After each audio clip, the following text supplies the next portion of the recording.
Queridos, infelizmente nós estamos enfrentando essa situação, essa pandemia, que é difícil para todos nós, é um desafio.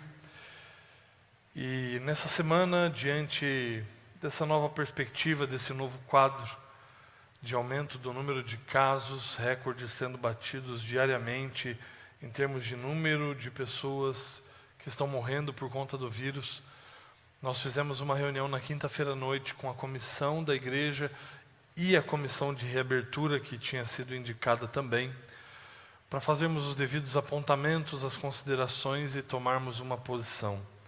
E por voto da maioria, e é assim que a igreja estabeleceu o seu método de ser regida, de ser dirigida e conduzida também, pelo voto da maioria nós entendemos que é melhor por esses próximos dias nós mantermos os cultos apenas online, a fim de preservarmos a saúde de todos. Então, continue acompanhando as nossas redes sociais e através delas vocês serão avisados de uma nova posição quando necessário.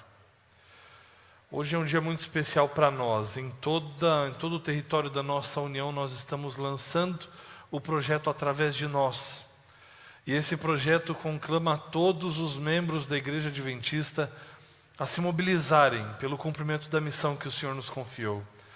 Nós temos o desafio de estudarmos aqui na Associação Paulistana, de estudarmos a Bíblia com cerca de 11.500 pessoas. Nós aqui da Igreja de Moema temos o desafio de estudarmos com pelo menos 460 pessoas durante todo esse ano a Palavra de Deus. E eu quero convidar você para se envolver nessa missão. Talvez você tenha algum conhecido, algum familiar, algum amigo a quem você gostaria de compartilhar as verdades que você conhece também. Coloque essa pessoa em oração diante do Senhor e aproveite essas oportunidades. Nós disponibilizaremos, assim que necessário, o material necessário para que você tenha o conteúdo disponível para fazer os estudos. Inúmeras ferramentas foram preparadas para que você possa enviar uma mensagem de esperança, de paz, da palavra de Deus para alguém. E para lançar esse projeto de envolvimento de todos os nossos membros, eu gostaria de refletir numa passagem muito importante e especial da Bíblia. É bem verdade que esse verso com o qual nós vamos começar a nossa reflexão, ele é um verso de difícil compreensão diante de uma leitura simples. Mas ao estudarmos esse capítulo hoje, você vai perceber o que de fato Jesus estava querendo dizer. Talvez você que ministra estudos, que estuda a palavra com alguém, já tenha se deparado com um questionamento a respeito disso que Jesus disse. Então, vamos ao texto, para acabar com o suspense e a curiosidade. Abra sua Bíblia no livro de Mateus, no capítulo 24. E nós vamos ler o verso 34.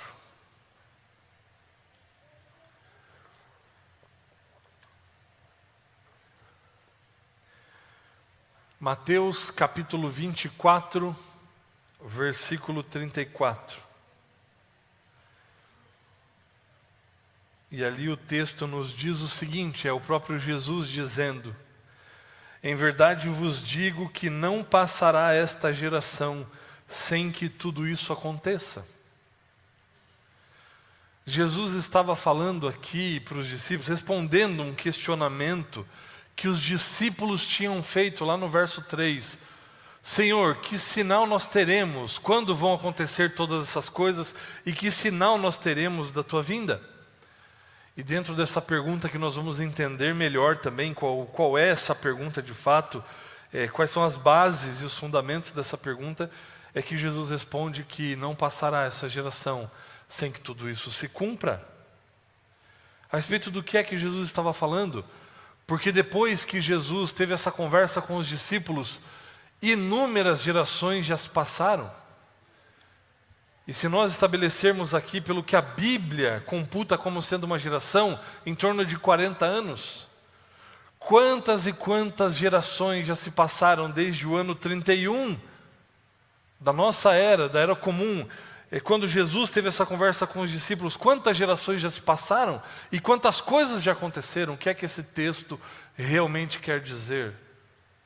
a que esse texto está se referindo, e nós vamos refletir a respeito disso hoje, e principalmente a respeito da volta de Cristo.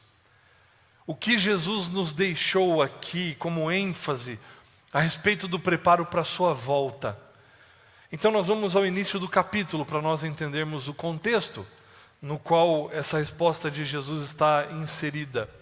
E acompanhem a leitura aí a partir do verso 1 comigo, porque o verso 1 diz: tendo Jesus saído do templo, ia se retirando quando se aproximaram dele os seus discípulos para lhe mostrar as construções do templo.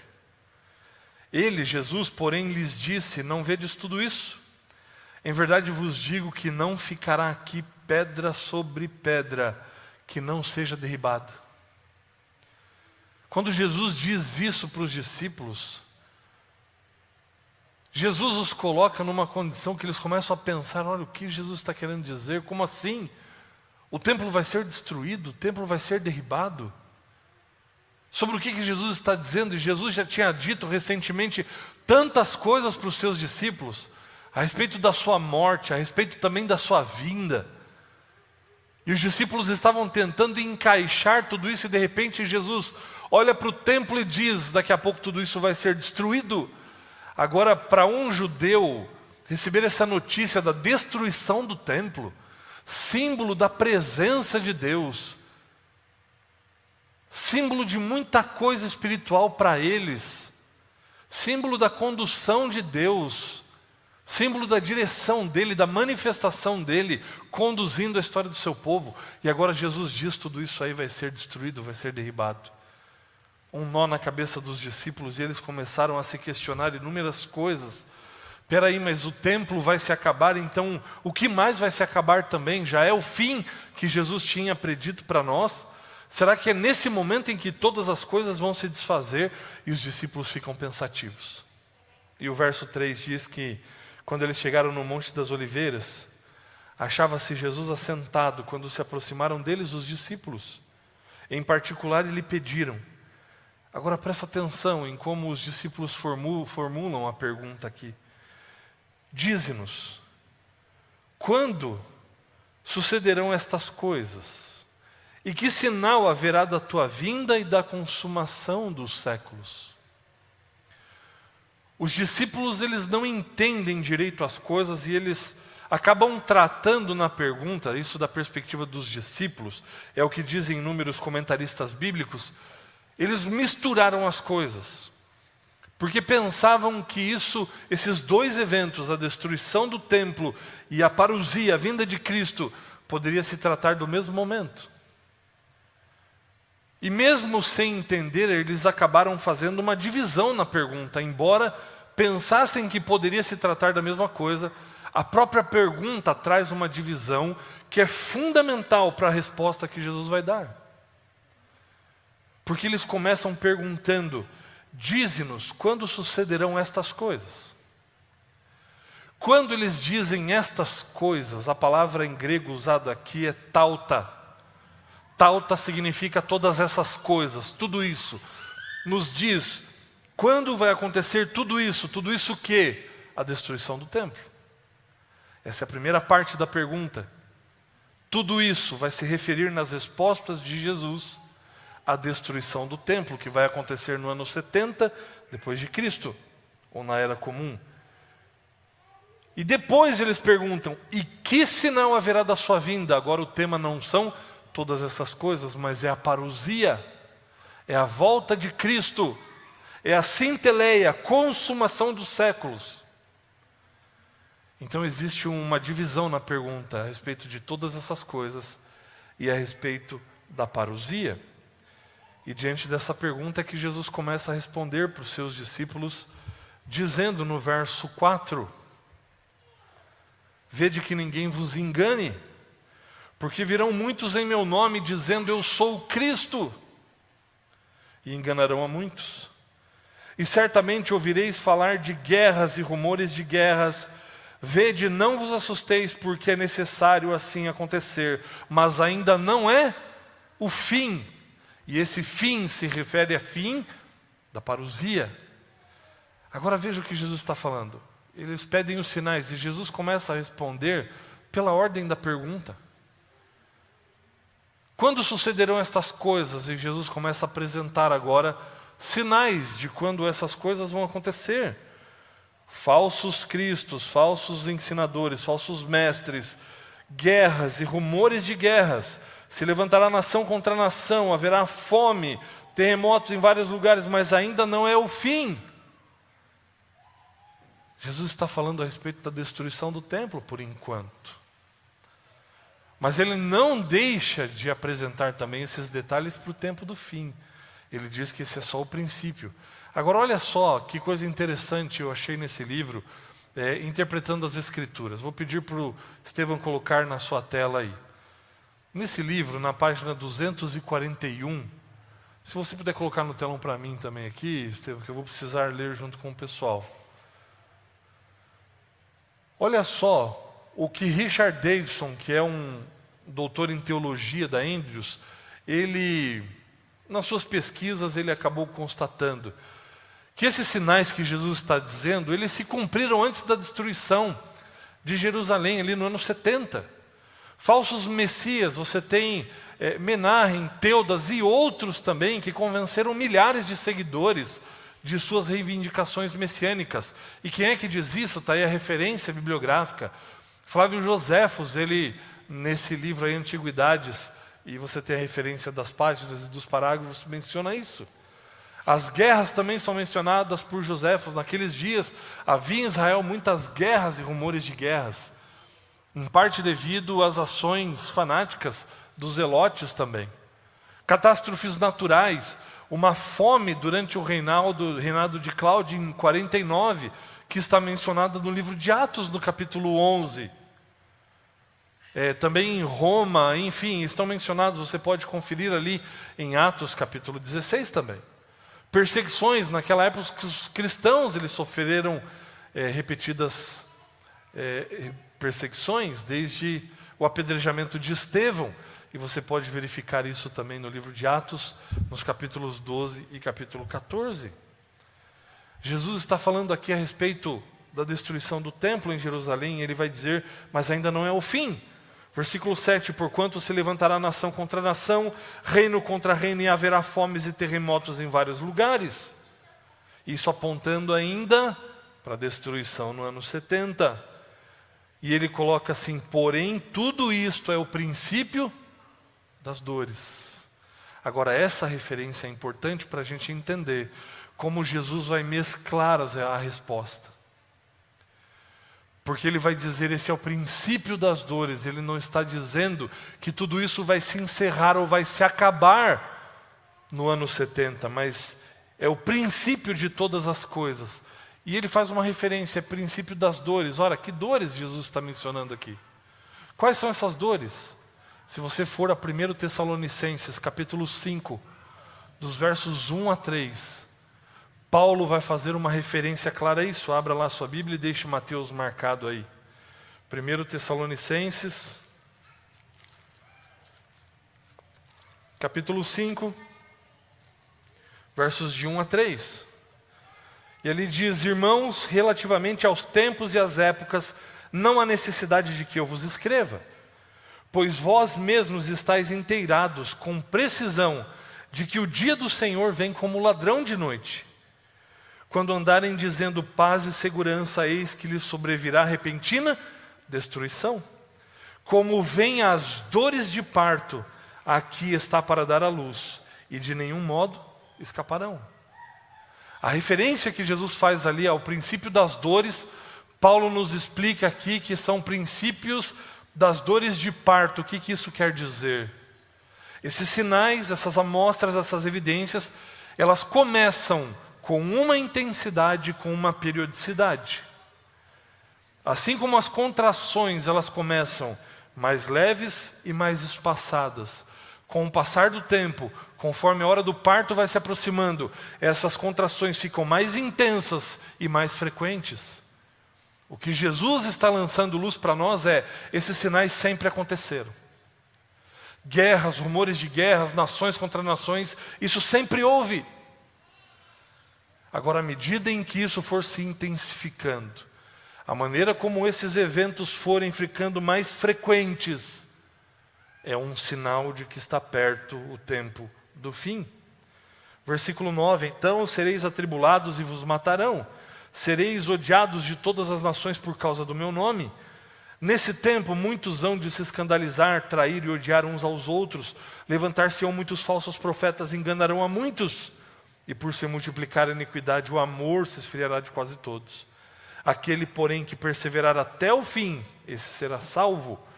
E será pregado este evangelho do reino por todo o mundo, para testemunha a todas as nações. Então virá o fim. E aqui nós podemos entender isso de duas maneiras. A primeira maneira, quando esse evangelho vai ser pregado a todo mundo, pode ser entendido que a partir do ministério de Paulo, quando o evangelho é levado aos gentios, ele abre caminho para que a partir disso o tempo do fim possa se aproximar e possa de fato chegar. Como se Jesus estabelecesse que o fim não se daria antes de o evangelho ser levado a todo mundo. Porque é justamente pela destruição no ano 70 que o evangelho começa a ser de fato espalhado e disseminado através da diáspora, através da fuga do povo de Jerusalém para os confins da terra. Ou então, isso pode ser entendido também, e eu acredito que na verdade existem, uma coisa não exclui a outra, uma interpretação não exclui a outra, elas são complementares, é que no tempo do fim, Deus de uma maneira extraordinária, segundo o que nós temos revelado, também no livro Grande Conflito, o evangelho será de fato levado a muitos corações de maneira extraordinária. Agora Jesus vai começar a especificar ainda mais a sua resposta, para nós entendermos qual é essa geração que Jesus estava dizendo e a respeito do que ele estava realmente falando. Versículo 15 começa dizendo o seguinte: quando, pois, virdes o abominável da desolação. O que é isso? É uma expressão usada tanto por Daniel, quanto aqui pelo discípulo Mateus no seu livro, que representa a destruição do templo.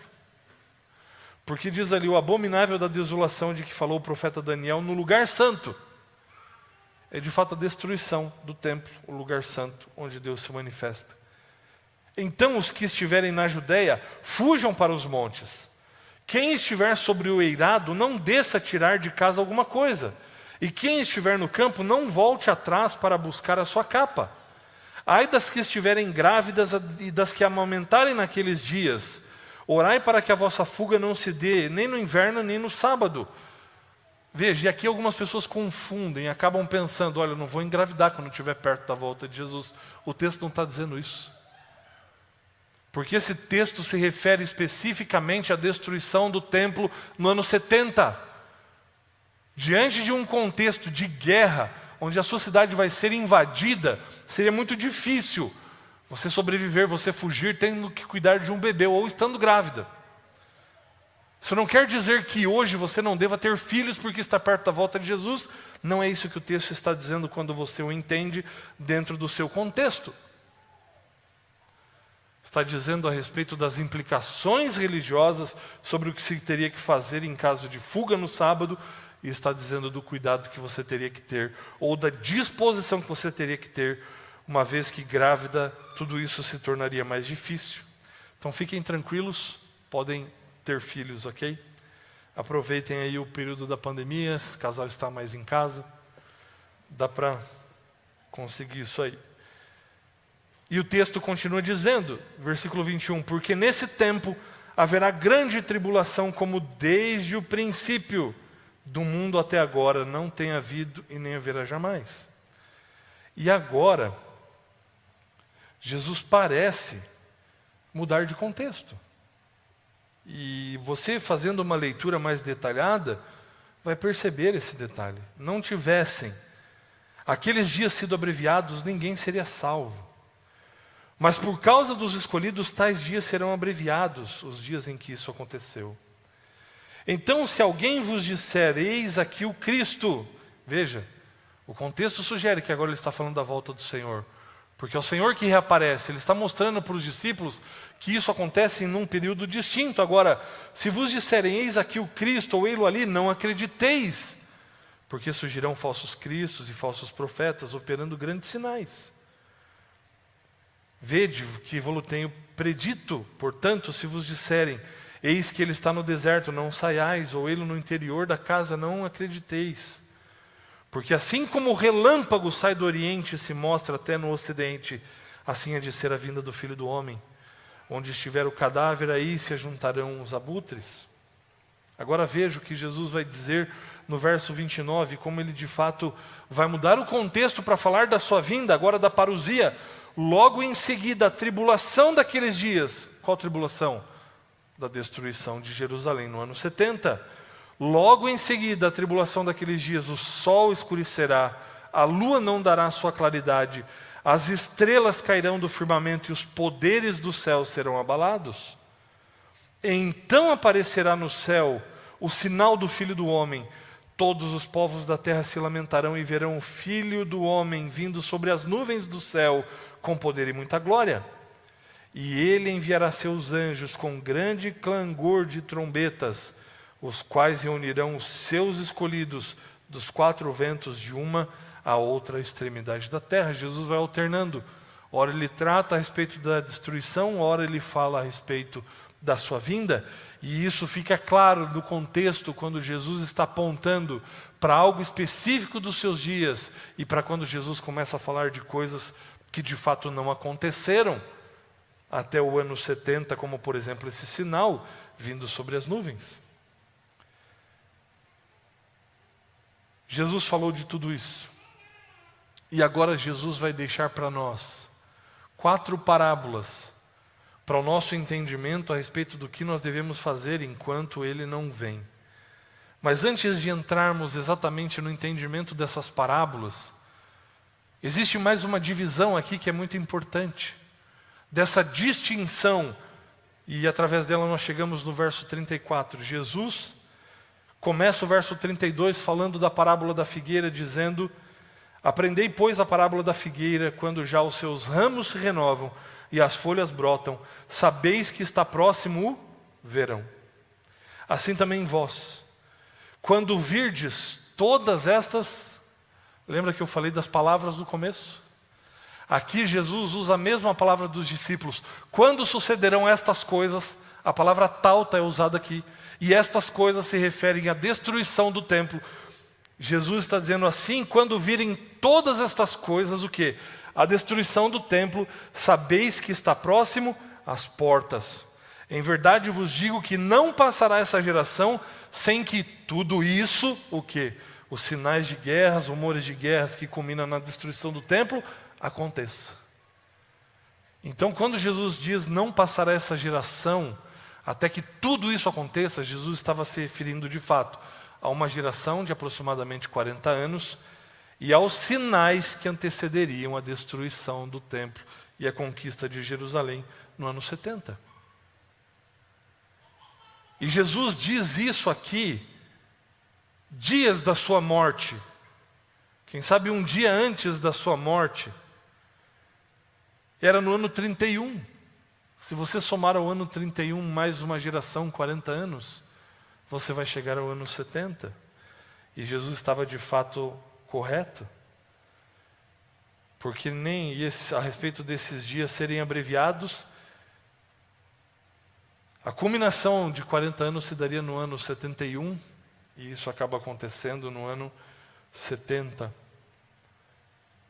Em verdade vos digo que não passará esta geração sem que tudo isso aconteça. De fato, uma geração passa, e a predição de Jesus a respeito da destruição do templo se cumpre. E faz todo sentido. Porque Jesus vai dizer no verso 35, passará o céu e a terra, porém as minhas palavras não passarão. E o próximo verso começa com um mas, que representa uma contraposição. Agora Jesus vai falar de outra coisa. E ele deixa isso bem claro dizendo, mas a respeito daquele dia e hora, que é da parousia. Você vê como Jesus muda de assunto e fica claro. Mas a respeito, uma coisa é destruição, uma coisa é o acontecimento dessas coisas, e outra coisa, mas a respeito daquele outro dia e hora, ninguém sabe, senão os anjos no céu, nem o Filho, senão o Pai. É isso que Jesus está dizendo. E um outro detalhe que eu acho importante deixar claro para todos, o texto continua dizendo, pois assim como foi nos dias de Noé, também será a vinda do Filho do Homem. Porquanto assim como nos dias anteriores ao dilúvio comiam e bebiam, casavam e davam-se em casamento até o dia em que Noé entrou na arca, e não o perceberam senão quando veio o dilúvio e os levou a todos. E aqui o entendimento desse texto para você não crer em vãs doutrinas, como a doutrina do arrebatamento secreto, por exemplo. E tem pessoas que, por não entenderem o que está sendo dito aqui, acabam acreditando que no momento vai estar dirigindo o carro e de repente some a pessoa ali do carro. O carro fica desgovernado, talvez você já tenha visto até alguns carros com esse adesivo, né? Se o carro ficar desgovernado é porque o motorista foi arrebatado. Não é isso que o texto vai dizer. Presta atenção aqui, ó. Eles não perceberam quando a porta foi fechada, senão quando veio o dilúvio e levou a todos. O que significa esse levou a todos? Foi que eles foram arrebatados ou que quem não entrou na arca morreu? O levar a todos significa que todos que não entraram foram levados, foram mortos no dilúvio. E é importante você entender isso porque o texto vai dizer, então, 2 estarão no campo, um será tomado e deixado o outro. Esse tomado e levado está no contexto do dilúvio. O que vai ser tomado é porque morre, é porque a vida cessa ali. O que Jesus está dizendo é o seguinte: é importante você prestar atenção nos sinais. É importante você estar atento se o dia está chegando ou não. Mas diante da brevidade da vida, o que importa é como você está hoje. Porque pode ser que os sinais apontem que ainda resta um tempo, mas você não sabe o que vai ser da sua vida daqui a alguns minutos. É isso que Jesus está dizendo aqui. Os sinais são importantes. Estar atento se falta pouco tempo é importante. Mas não é o principal. Por quê? Porque pode ser que você descanse no Senhor antes. E aqui, tendo entendido tudo isso, Mateus capítulo 24, ele não pode ser entendido sem o entendimento do capítulo 25. E esse é um dos exemplos onde a divisão dos capítulos acaba atrapalhando muitas pessoas, porque acha que um outro capítulo fala de outra coisa. Mas quando Jesus descreve esses sinais para a destruição no ano 70 e os sinais da sua vinda, e depois de Jesus dizer, olha, é importante saber dos sinais, é importante saber da brevidade, mas mais importante é lembrar da brevidade da vida, e por isso Jesus deixa 4 parábolas para nós entendermos o que é que nós precisamos fazer enquanto Jesus não vem. Primeiro aspecto é essa questão da urgência do cuidado, da vigilância. Jesus está dizendo, a vida é breve, é frágil demais, então não importa se Jesus vai voltar daqui uma semana, se você morrer hoje. Importa como você está hoje. Não importa se Jesus vai demorar ainda 100 anos, se você morrer daqui a pouco e morrer perdido, acabou para você. Então os sinais são importantes, a data não é. O importante é que você mude o seu caminhar agora. E nesse contexto, queridos, eu já fiz um sermão aqui sobre isso, preguei num domingo à noite. Nós imaginamos que a profecia ela está só relacionada com o futuro, não. A profecia ela é dada e tem mais a ver com o presente do que com o futuro.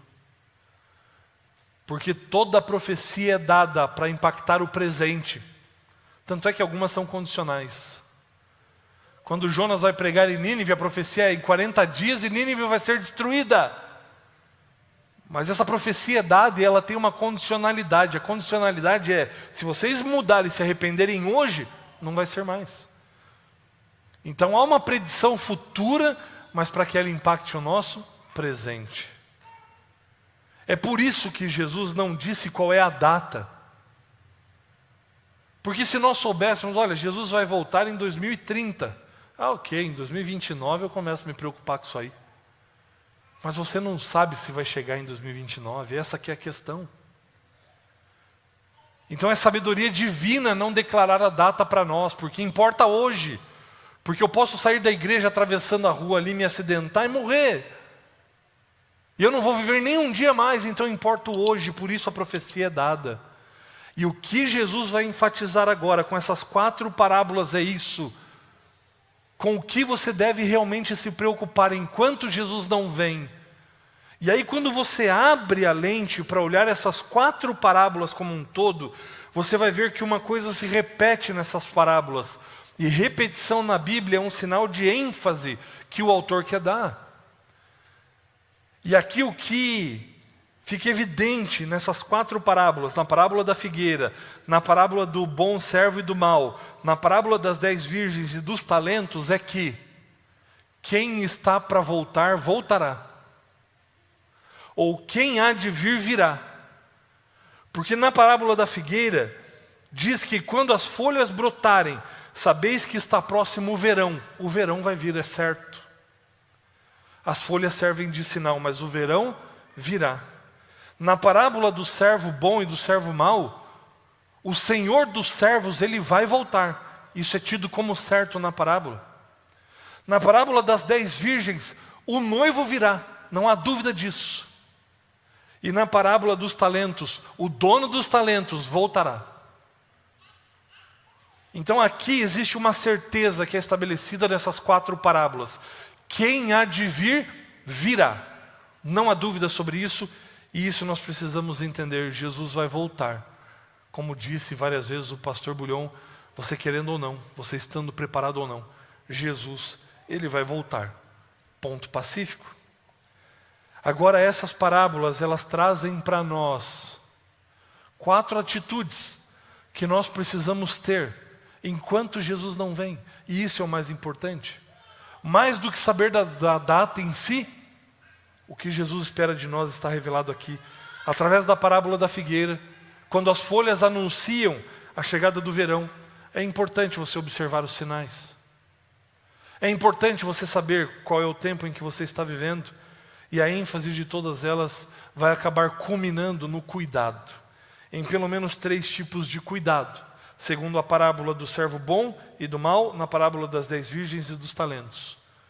Primeiro tipo de cuidado com a parábola do servo bom é o cuidado para com os outros.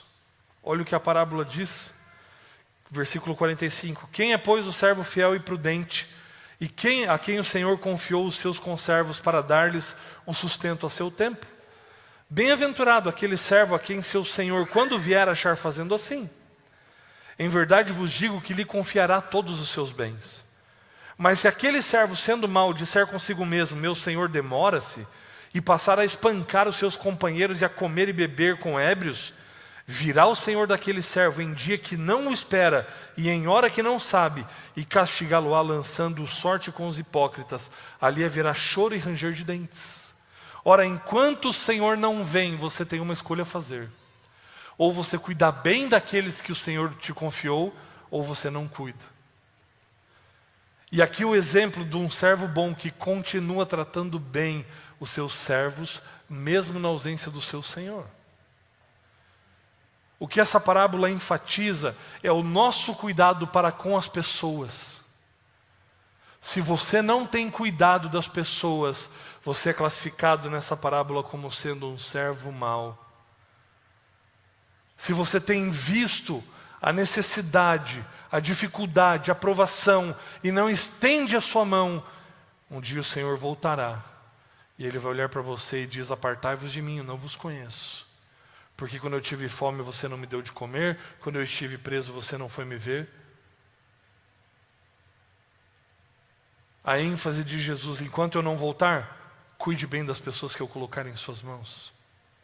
Existem pessoas que precisam ser libertas de culpa, de dor, de desespero, e você tem a solução para isso, é Cristo Jesus. Por isso esse projeto vem para envolver a todos os membros da Igreja Adventista, não só de São Paulo, mas do mundo todo, no trabalho da pregação da palavra, da exposição da palavra, para que essa palavra liberte a vida das pessoas. Tem cuidado daqueles que Deus tem colocado em suas mãos. A outra parábola é das 10 virgens, você conhece a história. E para isso nós precisamos entender o contexto dos casamentos naquela época, que eram diferentes. O noivo se arrumava na sua casa e ele ia passando por um caminho onde ele ia se encontrando com os convidados da sua festa, até que o noivo e os convidados chegassem à casa da noiva, para que então na casa da noiva eles pudessem celebrar o casamento. A Bíblia fala a respeito de cinco virgens sensatas e 5 nécias, tolas. Essas 5 sensatas são classificadas como sensatas porque levaram uma porção de azeite a mais para sua lamparina. E essa era uma condição para poder entrar na festa do noivo.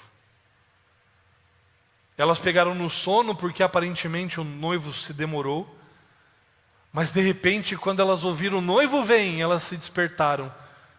E as 5 nécias viram que o azeite da sua lamparina tinha acabado. E agora elas começam a pedir azeite para aquelas que tinham porção dobrada. Mas esse azeite não podia ser dado. Sabe por quê? Porque a minha espiritualidade não serve para você. Porque ou eu tenho o Espírito ou eu não tenho. Não há como eu pegar emprestado o Espírito de alguém. Eu preciso ter a minha relação com Deus. Eu preciso desenvolver a minha intimidade com Ele. O meu relacionamento com Ele. Queridos, não existe santificação instantânea, é um processo. Você precisa se preparar. E o anúncio do noivo é para que agora você esteja preparado. É para que agora você esteja guardando e recebendo porção dobrada do Espírito, isto é, o símbolo do azeite ali, do óleo, é símbolo do Espírito Santo, é para que hoje você tenha o Espírito. O Espírito na chuva serôdia não vai ser derramado sobre aqueles que não o têm. Mas o Espírito naqueles que já têm o Espírito capacitará essas pessoas a terminarem a sua obra. O noivo sai da sua casa e vem para se encontrar com os convidados e apenas metade delas estão preparadas. A ênfase ali é do cuidado para consigo. Você tem cuidado de você, da sua espiritualidade. Ou você tem terceirizado isso a outras pessoas? Ou até mesmo a igreja? Porque haverá um tempo em que não teremos mais igreja, irmãos. E nada me tira da cabeça que nós estamos passando por um período de preparação para isso. Precisamos cada vez mais nos desapegarmos do templo. Porque em algum momento isso pode ser destruído. Em algum momento esse templo vai ser lacrado e não vai ter mais a experiência do templo. Você precisa construir hoje uma relação com Cristo aí onde você está. Você precisa hoje ter porção dobrada do Espírito. A profecia anuncia o futuro, mas com o objetivo de mudar o nosso presente. Depois de falar do preparo para consigo, a parábola dos talentos também vem especificar para nós o cuidado com aquilo que Deus nos deu. E a parábola diz que um senhor, ele chamou os seus servos e a um deu 5 talentos, a outro deu 2 talentos e a outro deu 1 talento. E ele viajou. E agora quando ele volta, ele vai vai tomar conta, vai fazer uma prestação de conta com os seus servos e ele pergunta para aquele que recebeu 5 talentos, o que é que você fez com os 5 talentos que eu te dei? E ele diz, Senhor, eu os investi, eu os empreguei, e desses 5 eu consegui gerar outros 5, e estão aqui os 10 talentos. E ele diz, servo bom e fiel, foste fiel no pouco, sobre o muito eu te colocarei, entra no gozo do teu Senhor. Aquele que recebeu 2, ele perguntou, o que é que você fez com os 2? Ora, Senhor, eu empreguei os 2 na tua obra, e frutos desses 2 estão aqui outros 2. Estão aqui os 4 talentos para o Senhor. Muito bem, servo bom e fiel, fostes fiel no pouco, sobre o muito eu te colocarei. Entra no gozo do teu Senhor. E aquele que recebeu 1 talento foi perguntado, o que é que você fez com o seu talento? Ora, eu sei que o Senhor é exigente demais. E para não correr o risco de perder esse talento, eu o enterrei. E está aqui o talento que o Senhor me deu. E esse talento é tomado daquele e é dado àquele que tem 5 talentos. Que recebeu os 5 talentos. Isso mostra o cuidado que nós devemos ter para com os dons e talentos que Deus nos deu. Nós precisamos cuidar a respeito daquilo que Deus nos dotou, que Deus nos concedeu. Uns têm mais talentos que os outros, mas a questão não é essa, porque da mesma maneira como ele fica feliz quando recebe 10 de volta, ele fica feliz quando recebe 4, porque a verdade é que ambos multiplicaram. Ambos empregaram seus talentos na obra do seu Senhor. E o que é que você tem feito? Onde você tem empregado os seus talentos? Será que você deixou de ser um agente do reino dos céus e está sendo só um consumidor disso? Onde você procura o melhor culto, procura o melhor orador, a melhor fala, aquilo que mais te agrada, e hoje, a um clique de distância de qualquer igreja do país e do planeta, isso se tornou muito mais comum e muito mais fácil.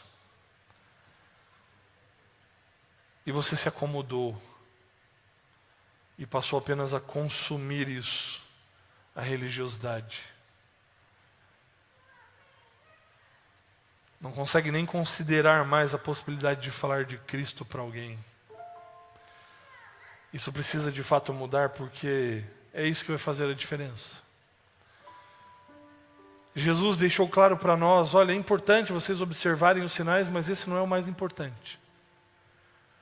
O mais importante é o que isso tem feito com a sua vida hoje. Como isso tem impactado a sua vida agora. Você tem cuidado dos outros? Você tem cuidado daquilo que Deus colocou nas suas mãos e empregado isso na obra do Senhor? E você tem cuidado de si? E buscado porção dobrada do Espírito? Porque o que Jesus diz é que é isso que importa. Enquanto eu não volto, enquanto você não descansa o sono da morte, é isso que importa fazer. É isso que importa buscar, cuidar dos outros, empregar os seus dons e talentos na obra do Senhor. E estar preparado para aquele grande dia, porque nós não sabemos até quando nós estaremos aqui. É por isso que nós estamos lançando hoje esse projeto através de nós. Pode colocar a imagem, Estevam. Através de nós. Para que através de você, tantas pessoas possam conhecer a Cristo Jesus. Para que através de você, inúmeras pessoas possam conhecer a graça e a misericórdia de Cristo para salvar. Pode voltar aqui para mim. Para que através de você, muitas pessoas possam ser alcançadas pelo reino dos céus, ou para o reino dos céus. Através de nós. Esse é o comissionamento de Cristo Jesus. Antes de subir aos céus, ele disse aos seus discípulos, ide por todo o mundo e fazei discípulos,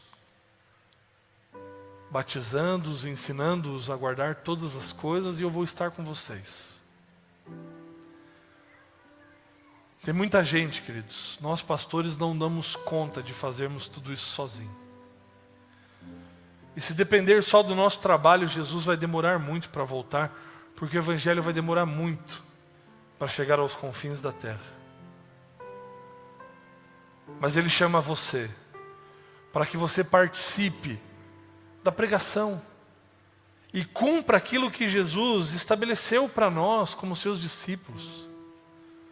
Tenha cuidado de si mesmo, mas cuide também dos outros e empregue os talentos que Deus te deu na obra do Senhor.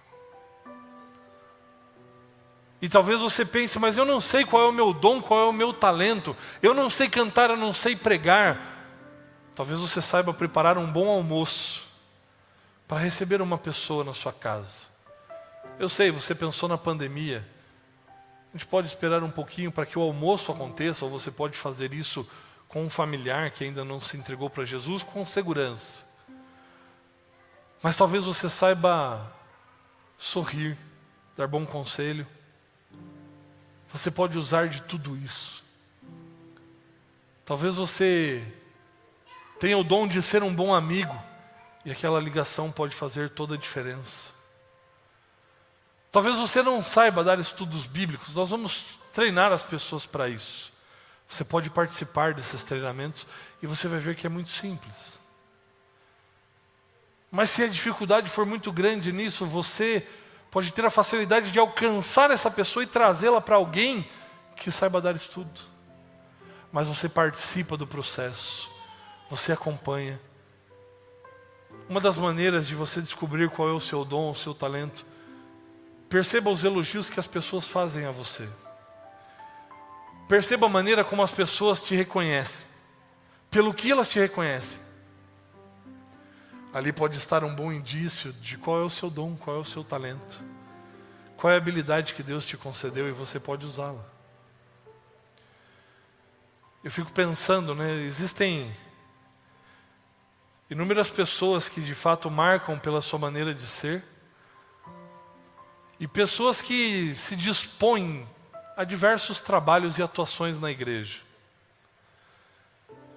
A gente que está aqui na frente acaba sendo o pessoal que mais aparece, mas existe uma equipe por trás. Se o nosso zelador não deixar a igreja preparada para que ela esteja limpa, bonita, de que adianta? Se a equipe do diaconato e da recepção não estiver no portão, na escada ou ali no hall para receber você, qual a impressão que você vai ter?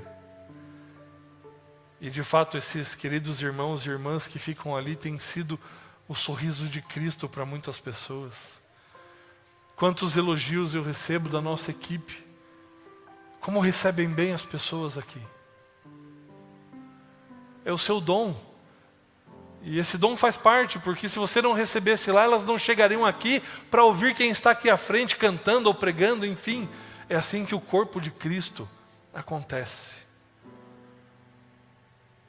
O que você não pode fazer é enterrar o seu dom.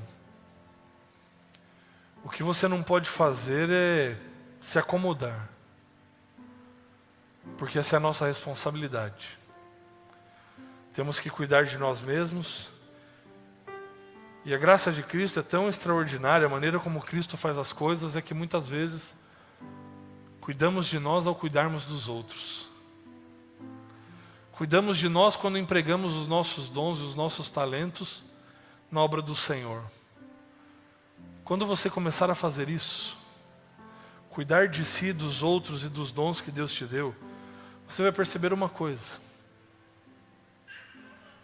A data em que Jesus vai voltar, ela de fato não importa. Não importa se vai ser amanhã, se vai ser semana que vem, ou daqui 1 ano ou 100 anos, não importa. Não importa se hoje eu estiver vivendo com Ele. Porque enquanto Ele não voltar e eu estiver vivo, estou vivendo com Ele. E se Ele voltar, eu vou continuar vivendo com Ele, você entende? Os sinais, eles são importantes, mas não é o mais importante. E eu vejo tanta gente perdendo tanto tempo com isso. Falando de Estados Unidos, de China, de não sei o quê. Não importa. O que tem que acontecer, vai acontecer. Agora, nada disso vai ser relevante se o seu coração não estiver em Cristo. Observe para entender que hoje é um momento de preparação. Mas não fique assustado, não fique com medo, porque o que tiver que acontecer, vai acontecer. Mas se a sua vida estiver nas mãos de Cristo, se você estiver cumprindo a obra de Cristo, pouco importam essas coisas, porque você está em Cristo. O meu desejo é que essa profecia da breve volta de Cristo Jesus, ela possa de fato impactar o seu hoje, possa mudar a sua vida hoje. Sabe, eu fico pensando, e eu já mencionei isso aqui uma outra vez, mas isso volta à minha mente constantemente. Se você soubesse que Jesus voltaria amanhã à tarde, amanhã no pôr do sol, é o momento em que Jesus vai abrir os céus e Ele vai voltar. Você mudaria alguma coisa no seu dia de hoje para amanhã?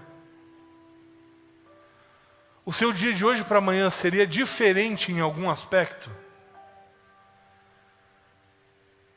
Se a resposta é sim, eu convido você a rever a sua vida espiritual. Porque se a resposta é sim, é porque está faltando você falar de Jesus para alguém. E eu tenho certeza que você lembrou daquele parente, daquele amigo, e você pensou, se Jesus voltasse amanhã à tarde, eu tinha que ir lá na casa dele, eu tinha que ligar para ele, eu tinha que falar com ele. Sabe, dificilmente alguém pensaria em vir aqui para a igreja, eu acho. Porque isso aqui tem uma parte só da nossa vida espiritual, não é o todo. A espiritualidade, a verdadeira religião de Cristo, ela acontece daquela porta ali para fora. Se em algum aspecto da sua vida você teria que mudar, sabendo que Jesus voltaria amanhã, reveja a sua vida espiritual. E comece a dar prioridade para aquilo que realmente perdura. Porque as coisas desse mundo, é como Jesus disse do templo, não vai ficar pedra sobre pedra aqui. Tudo isso vai se acabar, tudo isso aqui vai ser desfeito. Vai ser queimado. Vai passar. Agora o verdadeiro tesouro a gente acumula é no reino dos céus. Onde você tem colocado seu coração. Seu coração está mais nas coisas desse mundo aqui? Ou você tem se preocupado mais com o céu? Quantas pessoas você vai ter o prazer de ter encaminhado para o céu? Com quantas pessoas você não quer conviver lá? E que se elas não conhecerem essa palavra, talvez não estarão. Esse é o chamado para você. Para você cumprir aquilo que Cristo espera de nós. O cuidado de si mesmo. O cuidado com os dons que Deus te deu para empregá-los na obra do Senhor. E o cuidado com os outros. Que nós possamos ser esses agentes do céu. E que possamos levar a salvação para a vida de muitas pessoas. Que Jesus cumpra isso através de nós. Amém? Feche seus olhos. Querido Deus, muito obrigado porque como conhecedores da Tua palavra nós não precisamos temer. O que precisa acontecer vai acontecer. Agora importa que nós estejamos contigo. Importa que o nosso coração esteja em Tuas mãos. E é isso que nós te pedimos nesse momento, ó Pai. Toma o nosso coração. E usa-nos como instrumentos Teus.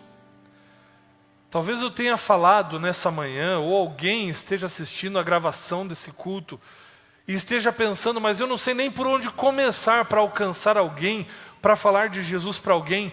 Coloca nesse coração, nessa mente, as palavras certas no momento certo. Proporciona oportunidades para que essa pessoa se desenvolva no entendimento de maneiras de se fazer isso. E que guiada pelo Santo Espírito possa com sinceridade de coração se dispor ao Teu serviço.